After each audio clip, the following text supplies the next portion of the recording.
Il y a beaucoup trop de choses qui se passent en ce moment côté Barça et beaucoup trop de bonnes nouvelles, c'est trop beau pour être vrai. Qu'est-ce qui se passe? Rodri qui a atterri à Barcelone, qui affiche directement les ambitions d'un grand joueur, les ambitions d'un ballon d'or. On vient pour prendre la Ligue des Champions et tous les titres qui seront sur notre chemin. Comme ça, c'est dit, l'Europe est prévenue, le meilleur milieu de terrain du monde est au Barça et il affiche direct les ambitions. Et une bonne nouvelle n'arrive jamais seule. Rafinha est le nouveau capitaine du Barça, c'est officiel. Depuis le temps qu'on dit, ça doit être lui notre capitaine. C'est lui notre capitaine sur le terrain, notre capitaine dans l'âme. Et bah cette fois, c'est notre vrai capitaine, premier Brésilien de l'histoire. Voilà, comme ça, il vient pour rentrer un petit peu plus dans l'histoire du Barça. Notre capitaine à tous. Et troisième bonne nouvelle, même si on peut penser que c'est anodin, moi j'accorde une importance à ça. Rodri garde son mythique numéro 16. Le numéro 16 du Barça, ce sera Rodri. Et Fermin passe numéro 7. Le numéro 7 maudit. Voilà, le numéro 7 où personne n'arrive à performer dessous. C'est lui, c'est un jeune de la Masia qui doit rompre la malédiction. On compte tous sur toi, Fermin.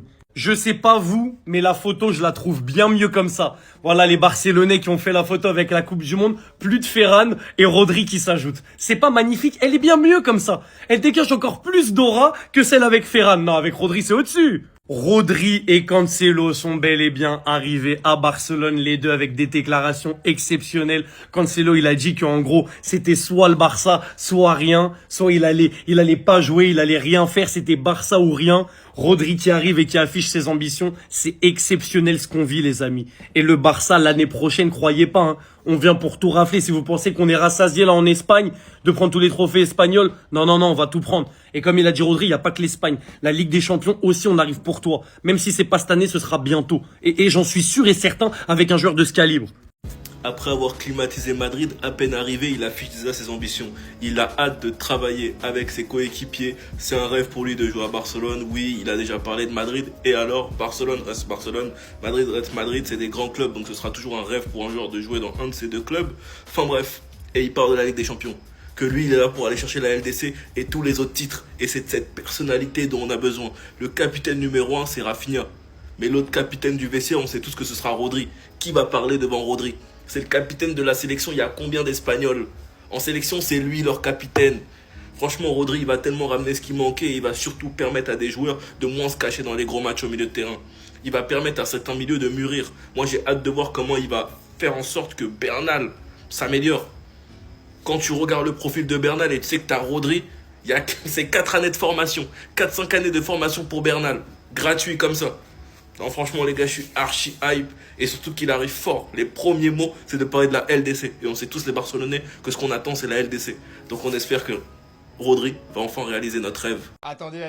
Ça y est, l'équipe, c'est officiel. Rodri est arrivé à Barcelone. C'est pas de l'IA, c'est du réel. Et vraiment, ça fait archi plaisir. Sans perdre de temps, directement à son arrivée, il a déclaré quelques mots. C'est un rêve de pouvoir jouer pour le Barça. Maintenant, allons chercher la Ligue des Champions et tout le reste est sur notre chemin. Le milieu de terrain qu'on va avoir la saison prochaine, les gars. Pedri, Olmo, Rodri. Accompagné de tous ces autres milieux de terrain, Gavi, Fermin, De Jong, Bernal. Oh là là les gars, non, on va trop bien manger. On a appris ce matin que le Barça travaillait pour faire en sorte que Rodri soit présenté demain aux alentours de midi. Juste avant, normalement, il est censé passer ses examens médicaux. Et mercredi, devant les fans, pour le Gumper, il devrait être présenté. Le Barça 26-27 a une recrue près qui s'appelle Julian Alvarez. Déco s'il te plaît, ramène juste Julian, essaye de briser ses barreaux. Et toi aussi Julian, fais un effort encore une fois, parle dans la presse, une nouvelle déclaration publique. Et comme ça, à la fin, t'inquiète, tu seras un joueur du Barça. Mais bref, en tout cas, je suis très content de l'arrivée de Rodri à Barcelone, en espérant que demain il y ait bien sa présentation. Et voilà. En tout cas, n'hésitez pas à me donner vos avis dans les commentaires, histoire de savoir ce que vous en pensez. Et moi, je lirai tout ça. Le meilleur joueur de la Coupe du Monde est donc barcelonais, on peut enfin se le dire, c'est officiel. Rodri to Barcelona, here we go. Mais on peut rajouter un supplément là-dessus. Le joueur avec les plus grosses cojones, avec le plus gros cœur, avec le plus d'amour envers le FC Barcelone, here we go. Joao Cancelo qui rejoint le FC Barcelone, il a brisé son contrat, il l'a cassé en deux, il a bu son sang. Cancelo, le joueur qui aime tant le FC Barcelone, qui depuis le début n'a fait que de prouver son amour en mettant des stories, a rompu son contrat avec Al Hilal et rejoint le FC Barcelone librement. Donc aujourd'hui, on est en supplément chez Dar, ça va de partout. Here we go par-ci, here we go par-là. Vous étiez en panique. Aujourd'hui, le Barça a signé Bissou qui a mis un doublé. Désolé les gars, je vous fais pas de débrief. J'ai pas vu le match, je vais pas vous bluffer pour vous raconter n'importe quoi. Le match, je l'ai pas vu tout simplement. Adeyemi, Gordon, dans le silence, ça a pas parlé. Aujourd'hui, Rodri, il y en a qui étaient un petit peu soucieux. On a Ken ken le Real. Voilà, pardon, faut le dire, voilà, on vous a ken, on vous a, oui, voilà, ça se marrait bien quand ça signait Cucurella, quand ça signait Bernardo, quand ça faisait notre mercato dans notre dos, Dumfries, nanana. Voilà, on récupère un ballon d'or, le meilleur joueur de la Coupe du Monde. Ça parle de 65 millions d'euros pour Rodri. Bon, pour un mec qui vient de faire la Coupe du Monde qu'il a fait, il vient de la remporter, il a été élu meilleur joueur, c'est un ballon d'or, il a l'expérience, c'est un milieu de terrain, De Jong est blessé. Personne va chipoter. Il y a eu des départs. Voilà. Ça bosse bien du côté du FC Barcelone. Pour couronner le tout, on a deux Here We Go et une petite victoire face à Bâle 5-2.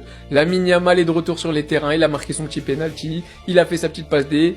Voilà, j'ai juste vu Flash Score, hein. Moi je vous mens pas, j'ai vu que Bissou a bien doublé, j'ai vu que Hamza, l'Égyptien Abdelkarim, il a mis un vrai but de 9. À ce qui paraît, Gordon, il a fait mal aux défenseurs, bref. La vie est belle, life is beautiful, enjoy la famille, la Liga reprend très bientôt et le FC Barcelone également. Et bien évidemment, les débriefs sont bientôt de retour. Attendez. Depuis la victoire du Barça hier sur le score de 5-2 contre Bâle, il n'y a que des bonnes nouvelles. Officiel de la part de Fabrizio Romano, Rodri a demandé le numéro 16 à Barcelone et a même échangé avec Fermin qui a accepté. Et sur le site de la Liga, c'est déjà officiel, Fermin a bien le numéro 7. En fait, les Barcelonais depuis 24 heures, on mange trop bien. Et carrément, si vous voulez manger encore mieux, rendez-vous chez Street Player, vous avez moins 15% de réduction avec le code BRX, c'est fiable, c'est de la qualité et la livraison elle est rapide. On va pas se mentir ici, mais un maillot numéro 7 floqué Fermin Lopez, ça aggrave du flow. Bref, en tout cas, n'hésitez pas à me donner vos avis dans les commentaires, histoire de savoir ce que vous en pensez, et moi je lirai tout ça.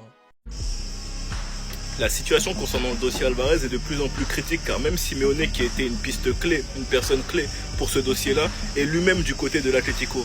Simeone, qu'on voyait comme une personne dure de caractère qui allait juste envoyer chier Alvarez parce qu'il ne fait pas partie de ses plans car il n'est pas pleinement engagé dans le projet, c'est lui aujourd'hui qui défend Gilles Marin en expliquant clairement que Alvarez va rester car c'est le désir de la direction. Simeone explique qu'il pourra aider Alvarez en tant que joueur, l'aider sportivement, mais tout ce qui est décision, ça sera un choix de la direction, et là notamment le choix de Gilles Marin, où il explique que c'est comme au tribunal, quand le juge fait son choix, le juge fait son choix. Et ensuite, Simeone explique qu'il faut protéger Alvarez, qu'il ne jouera pas les prochains matchs, mais qu'il espère qu'il sera disponible dans 4 jours. En tout cas, je ne trouve ça pas digne de la part de l'Atlético, surtout quand il y a quelques mois, le CO déclarait publiquement que tout joueur jouera où il a envie de jouer. Là, le joueur veut jouer à Barcelone, il bloque le transfert. Il a clairement expliqué que Alvarez est un joueur de l'Atlético et qu'il veut jouer à l'Atlético. Sauf que le joueur a déclaré quoi? Qu'il veut jouer à Barcelone. Donc on fait comment? En tout cas, je trouve ça pathétique de la part d'un club comme Atlético, ce comportement. Si c'était le Barça, hein, si c'était le Barça qui s'était enflammé sur Rodri pour qu'il signe au Real, tout le monde en aurait parlé, ça aurait fait le tour du monde. Le Barça, ce petit club, personne veut d'eux. Les mercatos, c'est toujours pareil. Mais quand ça va dans le sens du Barça, quand c'est le Barça qui font des mercatos de fous furieux, il y a beaucoup moins de gens qui parlent bizarrement. Ça nous appelle le FC intéressé parce qu'on signe jamais personne, on est que intéressé et personne signe chez nous.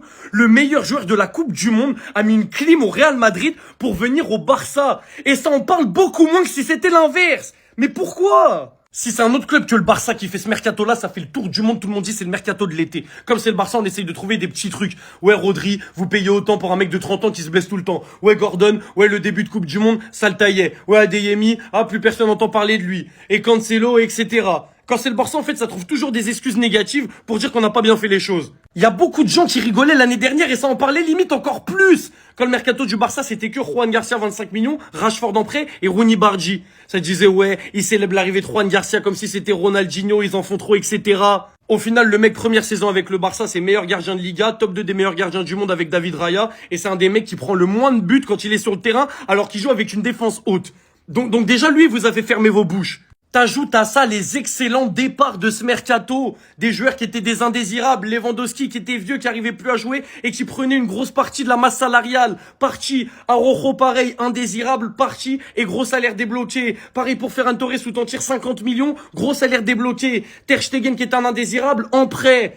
Il est exceptionnel le mercato. Le Barça va avoir cette équipe-là. Alors oui, ça en parle évidemment parce que c'est trop grave ce qui se passe. Mais il y avait 1000 fois plus de gens qui parlaient quand le mercato ils étaient éclatés. Et moi, je vous dis juste un truc. Si toutes les rumeurs au début, c'était Rodri au Barça, ouais, il va signer au Barça. Et au final, on apprend qu'il a repoussé le Barça en disant qu'il a des mariages et tout pour climatiser, aller au Real. Ça en aurait 1000 fois plus parlé. Parce que le Barça, on aime que les vanner sur le mercato, mais jamais les féliciter. Attendez.